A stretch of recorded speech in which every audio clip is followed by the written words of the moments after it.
Mr. President, wala nga pong nakasulat dun sa transcript tungkol nga po dun sa binanggit niya sa plenary na pangalang Adrian Bersamin. Paano nga pong mababanggit doon, Mr. President? Hindi nga niya pinatawag eh. Samantalang dapat niyang ipatawag, siya mismo ang nag-highlight. Isip-isipin po ninyo, nagawa po ni Senator Lacson na isama sa plenary debates ng ating 2026 budget. Ganun ka-importante ang bahagi na yun, Mr. President. Hindi ba dapat ipinahayag mo yun eh? Malaking bagay yun. Ibinulgar mo pa nga eh. There are 2 public officials I will reveal this morning. Ganun lang. Ba't hindi mo pinatawag? Kung pinatawag mo yun, malinaw na malinaw, nalagay sana sa transcript. Ganun lang naman ang ibig sabihin eh. Sa mga tweet, iniwasan po, Mr. President, para hindi malagay sa transcript.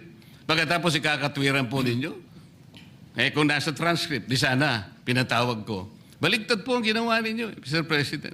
Katulad din po sa 30 Nara Streets of South Forbes. Ilan po yung binanggit ng mga tao doon?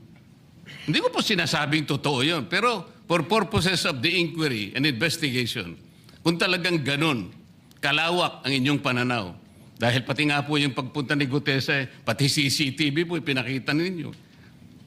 And dami po sana ang pagkakataon na nakita sana lahat ng mga binanggit ni Saldico na mga ginamit na sasakyan. Makikita doon sa pagitan ng alas 9 hanggang alas 10 ng umaga. Tawagin natin yung kung sino man yung security agency doon. Pero hindi po ninyo ginawa eh. Pero sasabihin po natin, you wanted to emphasize one point. Kung nasaan ang ebidensya, ay talagang pupuntahan natin. Kayo po ang inconsistent eh. Pagkatapos ako ang sasabihin ninyong inconsistent. Ang dami po eh. Nakiusap ako na, sabi nga natin, ang dami pong tumuturo sa pangalan ni Martin Romualdez. Inimbita po ninyo, hindi dumating, nakiusap ako, naimbitahan uli, ang sabi po ninyo sa magitan ng inyong interview, kung pupunta siya rito, welcome. Kung hindi siya pupunta, wala tayong magagawa because of interparliamentary courtesy. Mr. President, hindi po karaniwang pagnanakaw ang nangyari sa kasaysayan ng ating bansa. Hindi po ba ninyo naiisip, mismong kabang bayan ang tumagilid, pagkatapos magtatago kayo sa prinsipyo o doktrina ng interparliamentary courtesy? Kung ako po ang chairman ng Blue Ribbon Committee, Mr. Chair, Mr. President, hindi ko po igagalang interparliamentary immunity sapagkat ang pinag-uusapan dito ay interes ng mamamayan. Huwag po tayong magtago kung saan-saan. Sinabi po ninyo, Mr. President, Senator Lacson, yung Apostille Convention.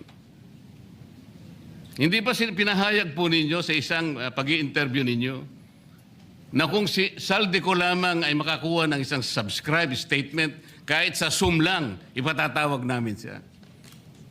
Bakit hindi po ganun ang ginawa ninyo? Pwede naman siyang mag-Zoom pagkatapos na magkaroon ng apostilled sworn statement.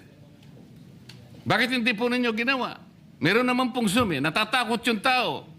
Nanganganib ang kanyang buhay. At palagay ko naman, nanganganib nga talaga. Iintay pa po ninyo na humarap sa inyo? Pwede naman ang Zoom eh.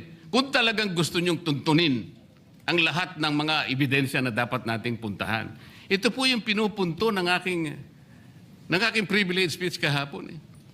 Hindi ko nga po alam na kapag ako po ang magdi-deliver ng privilege speech, Mr. President, palagi po kayong nawawala. Kasi nga, nasa bandang huli na po ako eh.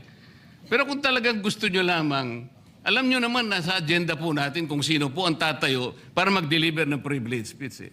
Ayoko pong isipin na sinasadya ninyo. Ngunit narinig naman po ninyo eh. Mr. President, pagkatapos isasama yung Kalayaan Island Group, ano po ba talagang pinag-uusapan natin dito? Yung kapakanan ng bayan, pinipilit po nyong pinagtatanggol ko ang China. Sa March 12 po, Mr. President, Senator Lacson, sana po may panahon kayo sapagkat ipinatawag ko sa magitan ng isang resolution at ito po ay alam na ni Senator Erwin. Pinatawag ko po ang NAMRIA pinatawag ko po ang Philippine Coast Guard, Philippine Navy, ang DFA, pinatawag ko rin po si Justice Carpio at saka yung professor sa UP. At kung sino man po ang interesado, pero once and for all, malaman po natin dito kung sino ang sinungaling, kung sino ang makatsina, kung sino ang naggagaling-galingan at nagpapanggap na expert in international law. Sana po, Senator Lacson, nandun po kayo. Mr. President.